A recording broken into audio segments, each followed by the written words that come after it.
Hi guys, welcome back to my channel. Today is weekend, around 9 a.m. on a Saturday morning. Wala naman kaming lakad and activity today. So naisipan ko na itry natin na maging DoorDash driver dito sa US. So tingnan natin kung gaano kahirap, ano mga experience na meron or challenges sa pagiging DoorDash driver. Tara, samahan niyo ako. Okay guys, it's 9:15. Dito tayo ni-recommend ng DoorDash tumambay sa may Starbucks area. So ganun pala yun, i-recommend ka ng DoorDash kung saan parang hot area ba na maraming umu-order. So sa area na to merong Starbucks, merong Chipotle, Fasoli. So nandito lahat yung mga mostly mga restaurant or fast food chain. So 9:15, tingnan natin kung gaano katagal bago tayo makakuha ng first DoorDash order natin. So guys, after 10 minutes wala tayong nakuhang order dun sa areang yon. So sabi ng DoorDash, ni-recommend niya lipat tayo. So ngayon nasa may area tayo ng McDonald's, Chick-fil-A, Panera, Pizza Hut. So mas marami ang mga restaurant at fast food chain dito. So abangan natin. Ayan guys, may first order tayo sa McDonald's siya. Tara, pick upin natin. Less than 2 miles siya guys. So mga 5 minutes drive lang. So malapit lang to sa McDonald's. Ayan guys, yung order. Ayan guys, natapos natin yung first order natin as a DoorDash driver. Galante yung customer, nag-tip siya $4. So ayan, richer tayo by $4. So try natin kung makakakuha pa tayo ng next order. Ayan guys, kakadrop ko lang ng food ng McDonald's. Meron na namang another order. Coffee naman to. So tara, puntahan natin. In-accept ko na yung order. Ayan guys, yung second ano natin, customer. Coffee siya. Coffee shop. Guys, kakatapos lang natin ng second order. Medyo nahirapan ako. Mahirap hanapin yung address niya, pero so far na-deliver naman natin yung coffee and bagel niya. Tingin ko yun lang yung mga challenge dito pag mahirap hanapin yung mga apartment, yung address, kailangan i-communicate mo or contact mo yung customer. So grabe guys, kakadrop ko lang ng coffee. Meron kagad na additional order. Ano naman to? Breakfast para sa diner. So ngayon pupunta tayo sa diner. Pipick up natin yung order niya. So guys, waiting tayo for the order dun sa diner na sinasabi ko. So, pinaprepare pa siguro. Papunta na tayo guys sa third customer natin.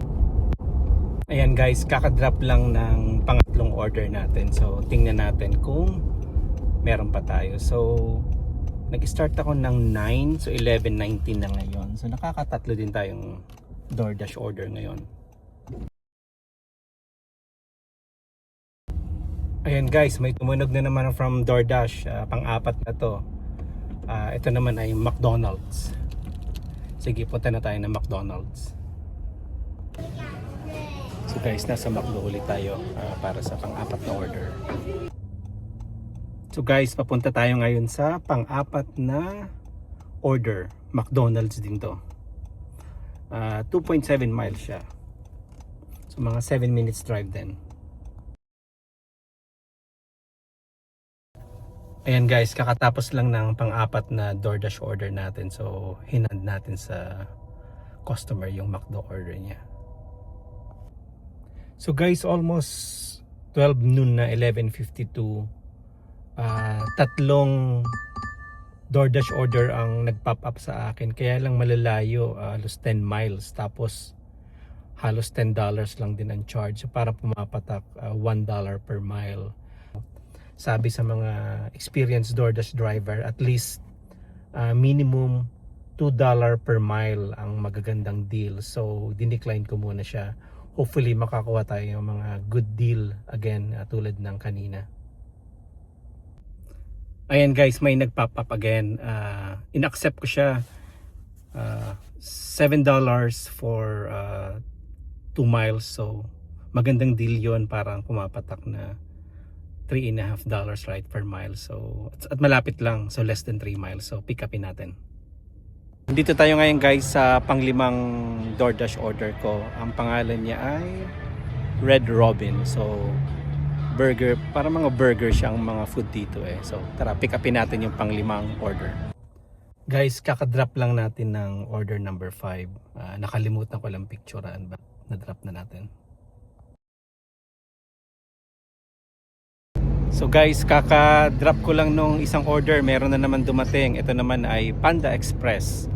$5 for less than a mile. So I think it's a good deal. So pick upin natin. So guys, na-drop na natin yung pang 6th order natin from Panda Express.